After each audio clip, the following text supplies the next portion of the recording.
మరి గడిచిన సంవత్సరంలో దేవుడు నాకు ఇచ్చిన ఒక పాట, ఒంటరిని కాను నీవు తోడుండగా. We all suffer from loneliness. ఒంటరితనం గుండా మనందరం వెళ్తూ ఉంటాము.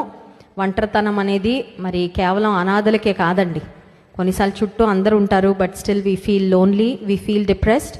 మరి దేవుడు నాకు ఇచ్చిన ఈ పాట ఒంటరితనంలో ప్రత్యేకంగా మరి ఆత్మహత్య తలంపులతో ఎందుకు ఈ బ్రతుకు అనే నిరాశలో ఉన్న ప్రతి ఒక్కరిని ఆదరించాలనే ఉద్దేశంతో మరి దేవుడు నాకు ఇచ్చిన ఈ పాటను రికార్డ్ చేయడానికి దేవుడు సహాయం చేశారు. ఆ చిన్న ప్రోమో మనం చూసిన వెంటనే ఆత్మీయ తండ్రి గారు దేవుని వాక్యాన్ని అందిస్తారు. ఈ కమింగ్ వీక్లో జాన్ వెస్లీ మినిస్ట్రీస్ అనే మన యూట్యూబ్ ఛానల్లో ఆ సాంగ్ రిలీజ్ చేయబోతున్నాము.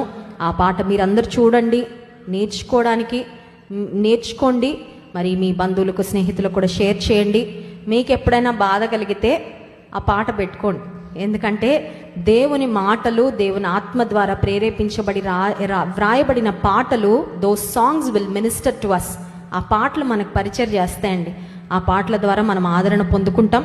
ఈ సాంగ్ రిలీజ్ అయిన తర్వాత if God brings someone to your mind, పలానా స్నేహితురాలు లేదంటే పలానా స్నేహితుడు, మాకు తెలిసిన వారు డిప్రెషన్లో ఉన్నారు, బాధలో ఉన్నారు, ఒంటరితనంలో ఉన్నవారు అని మీకు ఎవరైనా జ్ఞాపకం వస్తే వారికి దయచేసి ఆ సాంగ్ని షేర్ చేయండి. ఆ చిన్న ప్రోమో చూసిన వెంటనే ఆత్మీయ తండ్రి గారు అపోస్తలుడు జోసెఫ్ విజయ్ కుమార్ గారు దేవుని వాక్యాన్ని మనకు అందిస్తారు.